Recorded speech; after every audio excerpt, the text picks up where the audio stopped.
We're on Daf Mem Tes Amud Aleph.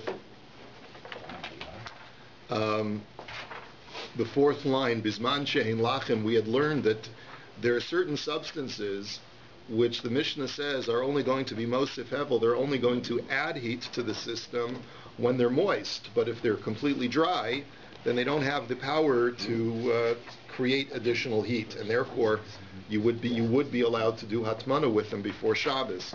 So Ibayalahu, so the question is now raised. Shlomo, do me a favor, open up Benny's Gemara, because he'll be usually do, yeah. Ibayalahu, lachin machmas atzman odil malachin machmas davar acher. So the question is raised, when we talk about these substances having moisture, is it that they have moisture from their own? In other words, is it an intrinsic moisture that these items, these substances have because of their natural occurring moisture, or is the moisture added to them from some external source? Tashma lo betevin velo bezogim velo bemuchin velo ba'asavim bisman shehein lachim. So let's look carefully at the list that is itemized by the Mishnah. It says you cannot use straw, grape pulp, wool or cotton stuffing, grass. All of these things are only prohibited when they're moist. So iyomart bishlam alachin machmas davar acher shapir. If you tell me that the moisture can be introduced from an external source, then I could understand all of the items on this list. But if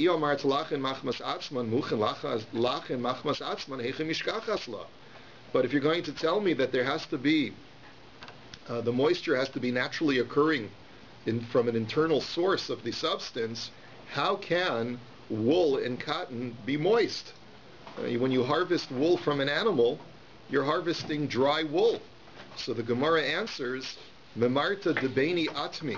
Answers the Gemara, no, you can have moist wool that's naturally occurring if you harvest the wool from between the animal's legs. There, the animal, like Rashi says, is very sweaty, and therefore the wool is nice and moist. And that's what we're talking about using as insulation. So now the Gemara says, Vahadatani Rabbi Yoshia, Tomlin bikasus yavesha uveperos yaveshin, avolo bikasus lacha velo beperos lachin. Rabbi Yoshia has a brisa that says that you're allowed to do hatmana with dry fabric or dry clothing and with dry produce, but you're not allowed to use moist fabric or moist produce. So ksus lacha machmas atzma heichem mishkachas. So once again, how could you have naturally occurring moisture in fabric? Obviously, it has to be introduced from some external source. So the Gemara says here too, no, memarta debeini atmi. It could be we're dealing with a piece of fabric that was woven from naturally moist wool because the wool was harvested from between the legs of the animal, where it's full of perspiration and natural moisture from the animal's body, which is pretty gross when you think about it. I wouldn't want to wear a cashmere sweater that is moist from the animal's body. But anyway, the point is, Wash it and dry it? No. The point is that at the end of the day, this is an ibaya de lo ifshita. This is a question that remains unanswered because the Gemara basically says we have no raya one way or the other as far as how to interpret the moisture that is required for our Mishnah in order for this to be prohibited. Is it from an internal source, from the object naturally occurring in the object, or it can be introduced from an external source? And basically the Gemara doesn't answer. Let's go on to the next Mishnah. Tomnin b'kasus uveperos b'kanfeyona uvenasoris shel charoshim uvenaores shel pishtan. That you're allowed to do hatmana, and we'll take out the word daka for now. You're allowed to do hatmana with fabric and with produce, and as we just saw a quote from the Brisa that this is only when it's dry, at least according to one opinion, according to Rabbi Yoshia. You're allowed to do hatmana with kanfeyona, which is wings of a dove. Sounds like dove feathers, really. I don't think you're going to actually use the full wing. Uvenasoris shel charoshim. You're allowed to use shavings from a carpenter, like sawdust or other kinds of shavings. Uvenaores shel pishtan, and you're allowed to use the byproduct of flax processing. Or as you process flax into linen, and a byproduct of that process is this naores shel pishtan, which don't ask me what it is exactly, because I've never processed flax before, but it's some kind of byproduct in the manufacturing of linen. Rabbi Yehuda oser bedaka umatir begasa. Comes along Rabbi Yehuda and says, only the fine substance is prohibited, but not the coarse substance. And The Gemara will clarify what Rabbi Yehuda is addressing specifically. The Gemara now says, Amar Rabbi Yanai, Tfilin srichin guf naki ke Elisha bal kinafayim. Rabbi Yanai says that tefillin requires, because of its great sanctity, requires a person to have a clean body when he is wearing the tefillin, and it is illustrated by the story of Elisha bal kinafayim, Elisha the man of the wings. We'll learn about this in just a moment. So Maihi, what do you mean when you say that a person has to have a guf naki, a clean body? Abaya Omar shelo yafiach bahen. Abaya says it means that you cannot flatulate when you're wearing the tefillin. And therefore, according to Abaya, if you're particularly gassy one day, and that's, by the way, that's not the reason why we don't wear tefillin on Shabbos. That's a completely different reason. But if you're particularly gassy one day, according to Abaya, you're not allowed to put on tefillin. Rava Amar shelo yishan bahem. And Rava says no. The reason why, the only isser of putting on tefillin is that you cannot sleep in the tefillin. But every person, that's the way Rashi learns, every person is capable of controlling their gas flow, and therefore, as long as you're awake, you're okay. That's the machlokas Abaye and Rava. V'amai kori le bal kinafayim. Why then was Elisha called the master of the wings, or the person that the wings happened to? This is related to tefillin. And it illustrates why the tefillin have such a great sanctity that you have to maintain a clean body. That one time the evil Roman Empire made a decree on the Jews that anyone who dons tefillin will be stabbed through the skull, meaning the place where you put on your tefillin. Elisha, this great tzaddik, put on the tefillin and went out to the marketplace. Ra'ohu kasdor echad, ratz mipanav v'ratz acharav. A certain officer who was in charge of arresting Jews if they were putting on tefillin spots Elisha. He runs after him. Elisha runs away. V'kevin shigia etzlo notnu meirosho ve'achsan biyado. And when Elisha saw that the guy was getting close, he quickly took off the tefillin shel rosh and grabbed them and held them tightly in his hand. Amar lo mazeh biyadcha. So finally the officer catches up with him, and he's got nothing on his head. So the officer says, hey, open up your hand. Let's see what you got in your hand. Amar lo kanfeyona. He says, what are you talking about? All I have are just, dove feathers in my hand. So pashat es yado v'nimtzu kanfeyona. He opens up his hands, and lo and behold, a miracle took place, and the tefillin transformed into the wings of a dove. Lefichach Torornto Elisha bal kinafayim. And that's why he was known from that time onwards, is that Elisha, the one who had the miracle of the tefillin turning into the wings. Now this, I believe, what's the connection? The Gemara is illustrating for us that tefillin is a supernatural object. Because look at the miracle that took place as a result of a person who was willing to be moser nefesh by wearing the tefillin. And therefore a person has to have that kind of attitude every time he puts on the tefillin. That if I sanctify myself, then a miracle can be performed with me as well by wearing the tefillin. And with that kind of attitude, a person obviously has to have a guf naki, because it's such a serious kind of object that you're putting on your body. Umayshna kan feyona mishar ofos. Why did the miracle transform the tefillin into a dove's wings or dove's feathers?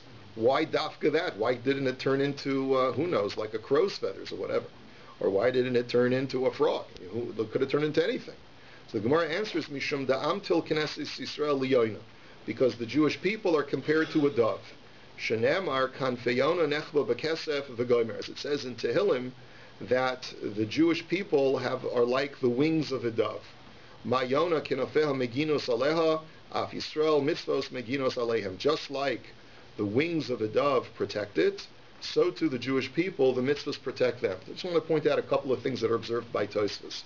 Number one, this idea that the Jewish people are compared to the wings of a dove, the Gemara just simply says that the wings of the dove protect the dove. So Rashi explains that what this means is that normally a dove is a very peaceful animal, but when it is provoked by other birds or by hunters, it uses its wings to deflect its attackers. And so too are the Jewish people. We are a peaceful people, but when we are attacked, we know how to use our weaponry in order to deflect the enemy, which of course would be a very appropriate social commentary for what's going on in Israel today. Tosfos says that apropos to mitzvahs in particular, a dove is unique among birds in that when it gets tired, it doesn't just stop flying completely. It rests one wing while still flapping the other wing. And then when one wing is rested, then it flaps the other wing. So too, the Jewish people never rest. We may take a break in one area of religious service to reinforce another area, but we're constantly committed to Avodas Hashem, regardless of our weariness. And just one other thing that Tosfos points out is that why wasn't Elisha Bal Kinafayim prepared to be Moser Nefesh al Kiddush Hashem? We know that when it's a Shas Hashmad, when it's a time of terrible gezeros upon the Jewish people, and they tell us we cannot do mitzvahs anymore, we have to be willing to sacrifice our lives to do the mitzvah. So instead of taking off the tefillin, Elisha should have defiantly stood his ground and be prepared to be Moser Nefesh. Tosfos answers that that's only when they tell you to do something which makes it impossible for you to fulfill a mitzvah at all. Over here, all he needed to do was just remove the tefillin temporarily, and he could put it on later, because there are plenty of Jews who don't wear tefillin the entire day.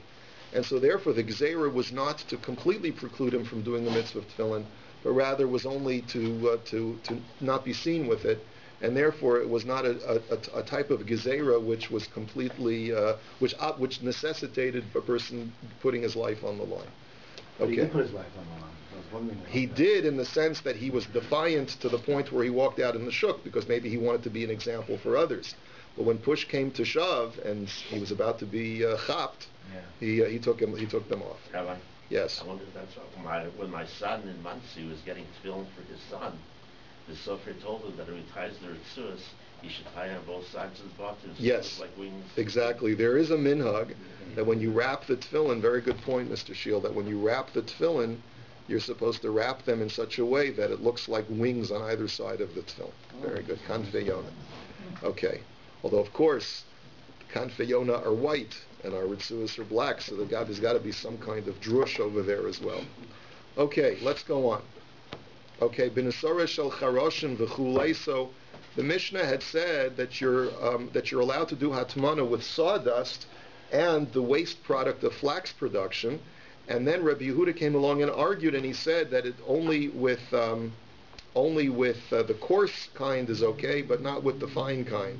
So Iboyelahu Rabbi Yehuda anasara shel charoshin koi or anara shel pishtin koi. The question is Rabbi Yehuda qualifying the case of sawdust, or is he qualifying the case of the flax byproduct? Tashma, the Tanya Rabbi Yehuda Omer na'ara shel pishtin dakariu kezevel shmamina na'ara shel pishtin koi shmamina. The Braisa indicates explicitly that Rabbi Yehuda is qualifying the case of the flax byproduct and is not talking about the sawdust, and therefore he says that the very finely ground flax byproduct is moisef hevel, just like dung. It does increase heat, and therefore you cannot use it for hatmana on Erev Shabbos. So you see very clearly what Rabbi Yehuda is referring to. Let's go on to the next Mishnah. Tomnin bishlachin u'metaltalin osan. A person is allowed to do hatman on Erev Shabbos with animal hides, pelts, and even on Shabbos they're considered to be non-muktzah, and you're allowed to handle them on Shabbos. Begizei tzemer ve'in metaltalin osan. You're allowed to do hatmana with wool shearings, but the problem is that once Shabbos arrives, the wool shearings are considered to be muktzah. So, and the reason that they're considered muktzah is because normally wool shearings are set aside for textile production and not for hatmana, and therefore whereas hides, even though eventually these hides will be used for something else, but people who have hides in their house, even like raw hides, will use them as mats to sit on all the time, and therefore even if they're still not fully completed and they have a specified other use, but since you can use them for other purposes as well, they're not considered to be muktzah. So Ketzad hu oseh. So what's a person to do if he did hatmana with wool shearings before Shabbos, and now he's got a box, and inside the box is a pot, and over the pot and all around the pot are wool shearings. So how is he supposed to get the pot out if the wool shearings are muktzah? So no teles hakisoy vehinoflos. What you do is you lift up the lid of the pot cover, without touching the wool shearings, and the shearings will fall off the pot cover. The pot cover is not considered to be a basis l'davar ha'asr, explains Rashi. It's not considered to be a support for a muktzah item for the simple reason that it's not meant to be. Sorry, my son's coming in, so I have to check my phone because it's not meant to be there for any extended period of time. It's meant to be removed, and therefore it's not considered to be a basis. So Rabbi Elazar ben Azariah Omer. Kupa mata al sida v'notel shemeyitol ve'eno yachol lahachzer. Rabbi Elazar ben Azariah says, I disagree. You should not lift up the lid, but rather, because you still have a problem, because once you've lifted up the lid, you're going to have to pull out the pot. But rather, I say that you should turn the box on its side without removing the pot from the box and without dislodging it from the shearings, and pour out the contents of the pot while it's still in the box with the shearings. And the reason is because if we allow you to remove the pot, then you're going to have a dilemma. Let's say you want to put it back inside this insulated system, but by that time all the shearings will have collapsed to the bottom of the box, and you may be tempted to try and reposition the shearings, which means you'll be handling muktzah. The Chachamim omrim notel u'machzer, and the Chachamim say that you can take the pot and put it back, and it seems to be that the Chachamim are just saying the same thing as the Tanakama. So we have to see what the Chachamim are actually saying. The Gemara will clarify this. The Gemara now says, Yoseph, Rabbi Yonasan ben Achinai, or Rabbi Yonasan ben Elazar. So these two sages, Rabbi Yonasan and two sages by the name of Rabbi Yonasan, were sitting and learning. The Yosef, Rabbi Chanina bar Chama Gabayu, he was sitting over them. It sounds like he was their superior. The Kamibayalahu, and they all had the same question. Shlachin shel balabayis tanan avol shel umen kevin de kapit alay lo metaltalin lahu o dilma shel umen tanan v'kol shekain shel balabayis. So the question that it was raised when we say that hides, animal hides, are non-muktzah, and therefore you can do hatmana and you can handle them on Shabbos. Is that only when they're owned by a balabas, a private individual?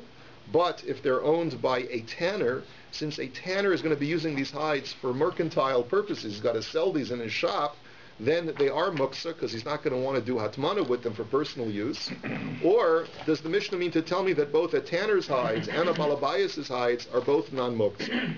So Amr lahu Rabbi Yonasan ben Elazar, mistaver shel balabayas tanan avol shel umen kapit alayu. Rabbi Yonasan ben Elazar says, logic dictates that only the balabayas kind of hides are non-muktzah because a tanner doesn't want to use these hides for personal use because he's got to sell them afterwards. So Amar lahu Rabbi Chanina bar Chama kach Amar Rabbi Shmuel bar Rabbi Yossi Abba Shalcha Hava ve'Omar Haviu Shlachin v'Neishev Aleihem. See, this other Rabbi Chanina who was sitting there says, I have a quote from Shmuel who says that my father was a tanner, and he would regularly say, not just on Shabbos, but he'd regularly say throughout the week, bring us a hide so we can have something to sit on. So you see that even a tanner will use his hides that he's processing, even though they're meant for sale later, he'll have people sit on them. So it seems to me, I'd like to just suggest, although I haven't seen this explicitly, the reason why a tanner doesn't have a problem sitting and using hides for personal use is because you got to break in the hide anyway. The more you use it before you sell it, sometimes the more desirable it is because it has it's a softer texture because it's been used already. So that's why it would seem to me that that's why it's not a problem in this particular scenario. So Meisvei, so the Gemara now says, well, let's raise a contradiction. Nisarin shel balabayis metaltalin oson, v'shel uman ein metaltalin oson, v'imchishev l'seis lein pasl orchin ben kach u'ben kach metaltalin. The Brisa says that a board that is usually used for construction or for carpentry, if it's owned by a private individual, it's considered to be non-muktzah. But if it's a carpenter's board in the carpenter shop, so then it is muktzah because he's planning to use this for professional purposes.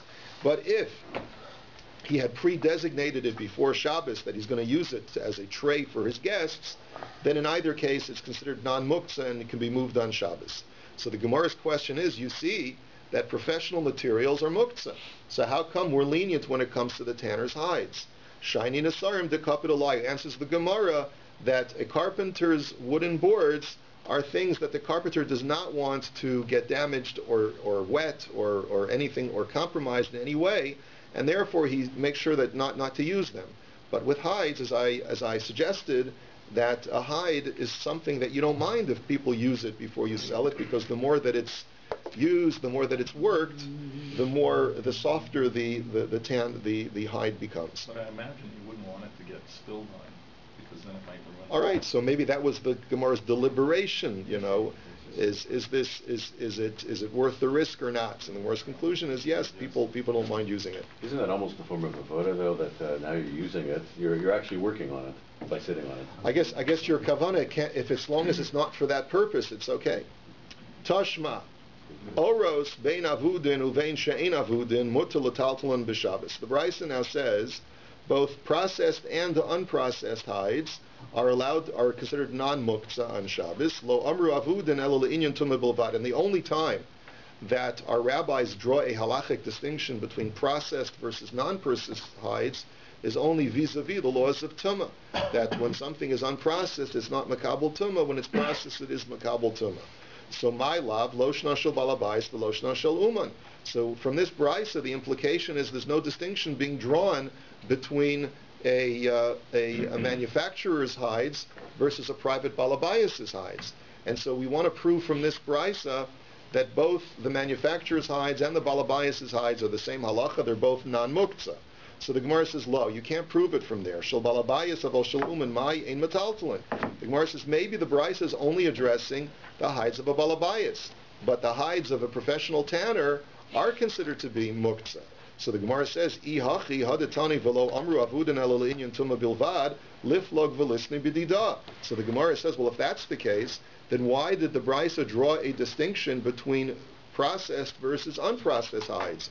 It should have drawn a distinction within processed hides themselves. That bamed dvar mamurim b'shel balabayis. That when do we say that there's a non-muktzah status is designated to hides is only when they belong to a private individual. Aval b'shel umin lo. But if it belongs to a professional tanner, so then it is considered to be muktzah.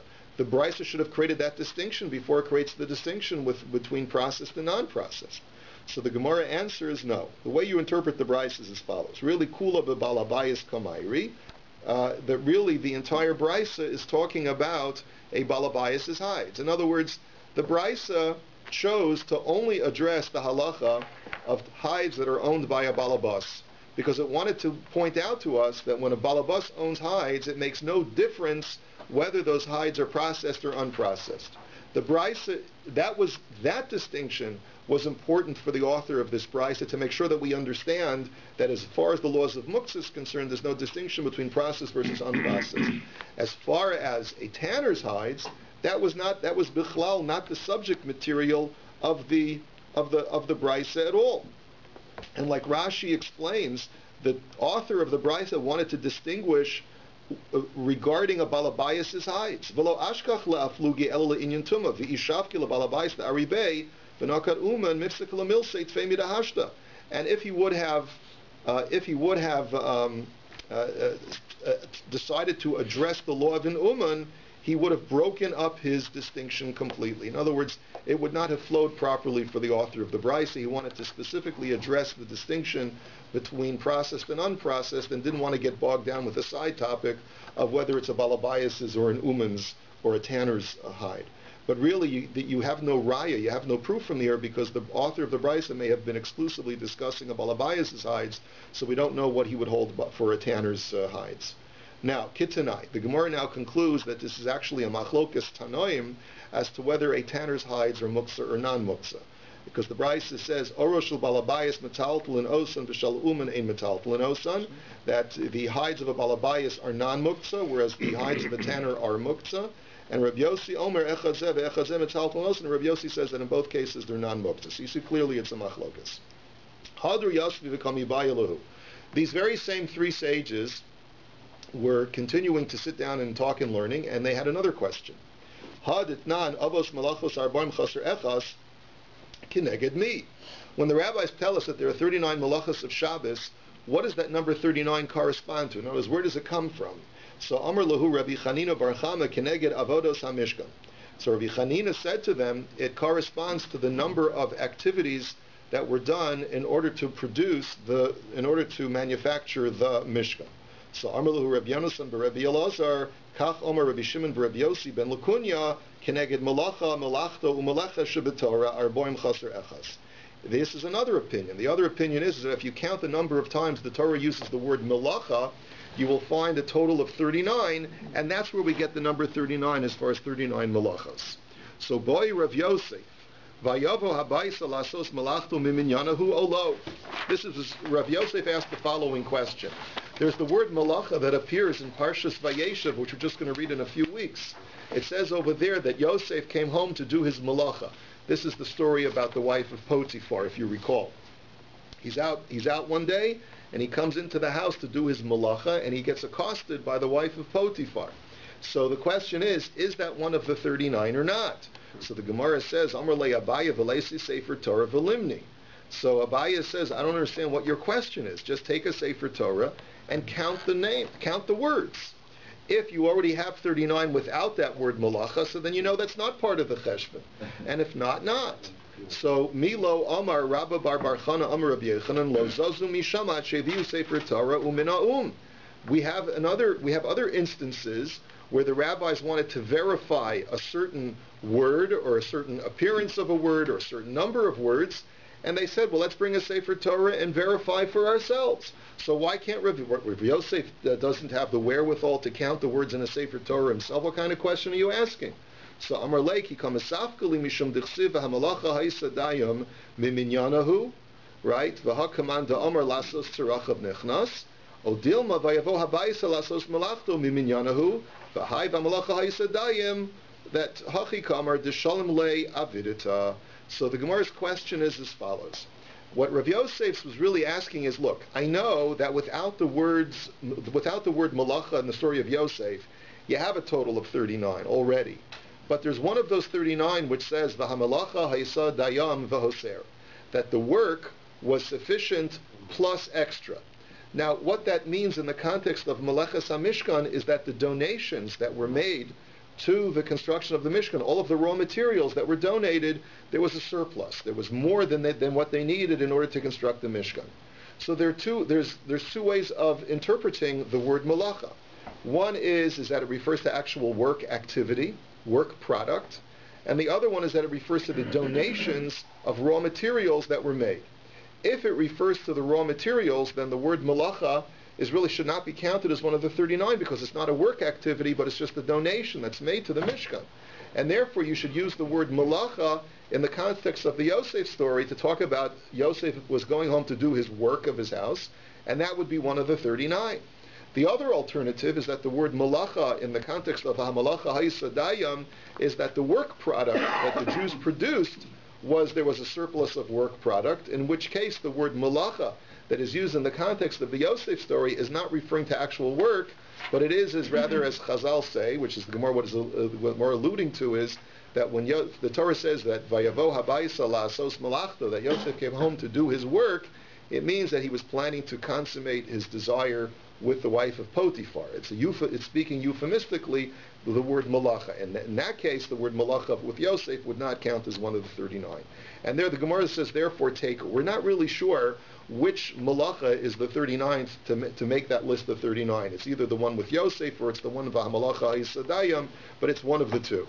Tanya Kamanda Omar Keneged Avodos HaMishkan. We now have a brisa to support the opinion that says that the number 39 corresponds to the number of work actions that were done to construct the Mishkan. The Tanya, as the brisa says, Ein chayavin ella al malacha shekayotze ba'haisa b'mishkan. The brisa says that you're only liable for a malacha on Shabbos if you do an action which was done in the construction of the Mishkan. And for example, heim zaru va'atem lo sizra'u. The Jews planted in order to grow the flax to be able to manufacture linen, and for the tapestries of the Mishkan, and for the big day kahuna, and therefore you may not plant on Shabbos. Heim katsu ve'atem lo siksru. They harvested, and therefore you may not harvest. Heim helu es hakroshim mikarka la'agola, v'atem lo sachnisum mirshus harabim l'rshus hayachid. That when it came time to transport the beams for the construction of the Mishkan, they removed the kroshim from the ground, which was Rishus Harabim, and placed them on the wagons, which was Rishus Hayachid. Therefore, that teaches us you may not transfer items on Shabbos from a public domain to a private domain. Heim horidu es hakroshim me'agola lekarka, v'atem lo sotziu mirishus hayachid l'rishus harabim. Conversely, they transferred the beams from the wagons down to the ground, which was Rishus Harabim, and therefore that teaches us you may not transfer from a private to a public domain on Shabbos. And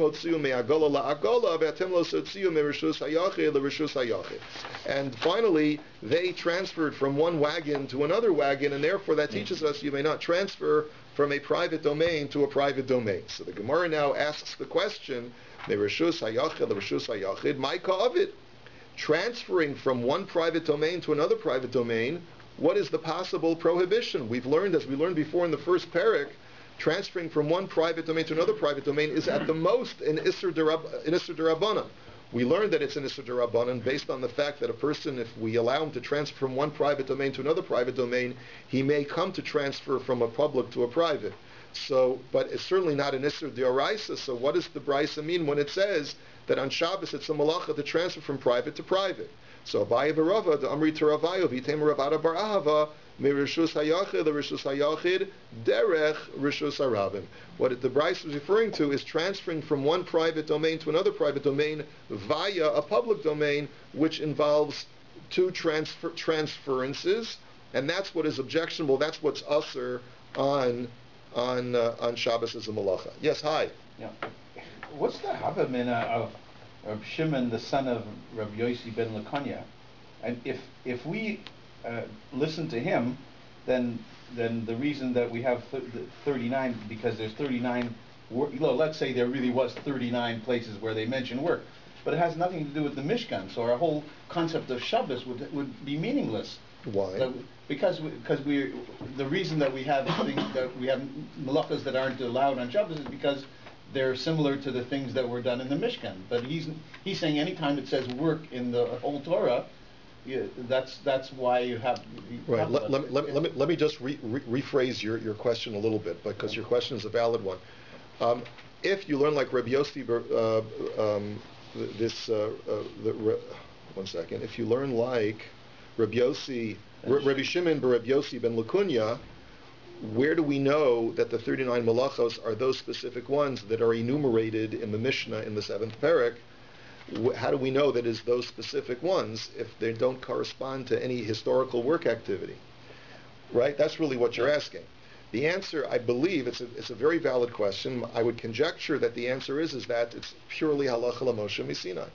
In other words, it's purely a Mosaic tradition that HaKadosh Baruch Hu passed down to Moshe Rabbeinu specific actions which are not mutter. And it could very well be that they do correspond to actions that were done in the construction of the Mishkan, but it's not derived from that source. It's derived from the fact that the Torah, the Torah alludes to the 39 prohibited malachos from the 39 words that malacha is written, but as far as which malachos they are, that's purely halacha l'Moshe Misinai without any place where we can look in the Torah to see those malachos. Can't say that he agrees and it's just a remez. The 39 times it says malacha. Well, the question then is, what would be the machlokas then? The Gemara presents it as a machlokas. Yeah. Why does the Gemara bring up the whole concept of transferring from private to private, and then go to explain that you can't go from private to public to private? That's obvious. You can't go from private to public. That's a valid question. Probably the explanation is that one might have thought that as long as he's not stationary within a public domain, it's not considered to be transference. But the answer is, as we've learned before in Shabbos, that even if you're continuously moving, it's considered to be an akira and a hanacha. Okay, let's go on. Begizeit semer ve'in metaltalin. You're allowed to do hatmana with wool shearings, but they're muktzah on Shabbos. Amar Rava lo shanu elo shelo taman bahen. Aval taman bahen metaltalin osan. So Rava makes a slightly bizarre statement. He says that the only time that wool shearings are considered to be muktzah is when you didn't do hatmana with them from before Shabbos. But if you did hatmana with them before Shabbos, then the shearings are non-muktzah. So it sounds like from what Rav is saying is the Mishnah is making two completely independent statements. One is you're allowed to do hatmana with wool shearings on Erev Shabbos, And two, when you have wool shearings lying around the house where you didn't do hatmana with them, those are muktzah. But the wool shearings that you did hatmana with, those are certainly non-muktzah. So the Gemara immediately jumps on this and it says that's not going to work in the language of the Mishnah, because there was a young man who came on that day into the yeshiva, and this was his first day in the Beis Medrash, and he immediately was able to deflect Rava's assertion. I believe the reason why the Gemara says this was his first day in the Beis Medrash is because it's such a self-evident kasha. How could you learn the Mishnah that way? Tomnin, it says in the Mishnah, Tomnin begizei tzemer ve'im metaltel no son. Ketzed osa nota lasakisa ve'im noflos. He says, look at the next line in the Mishnah. The Mishnah says that even when you did hatmana with the wool shearings, they're muktzah, and therefore you can't touch them. You have to pick up the lid and let the wool fall off by itself without you touching it directly. So obviously, when the Mishnah is designating the wool shearings as muktzah, even the shearings that you did hatmana with. So ela I itmar hachi itmar. So if anything was said by Rav, it was said as follows: Amar Rav lo shanu ela shelo yichdan lahatmana. That it's only true that these wool shearings are considered muktzah is if you did not designate them from before Shabbos as your hatmana wool shearings. In other words, you could theoretically go over to a bunch of wool in your house and say, I plan to use these things permanently for hatmana purposes. These are my hatmana shearings. But if you do that, then the wool shearings are non-muktzah. Itmar nami, as it was also stated, ki asa rabin amar Rabbi Yaakov amar Rav Asi ben Shal amar Rebbe lo shana ela shel yichtan lahatmana avol yichtan lahatmana metaltlin osan. That it's only considered muktzah as if you had not yet designated these things before Shabbos as being exclusively for hatmana.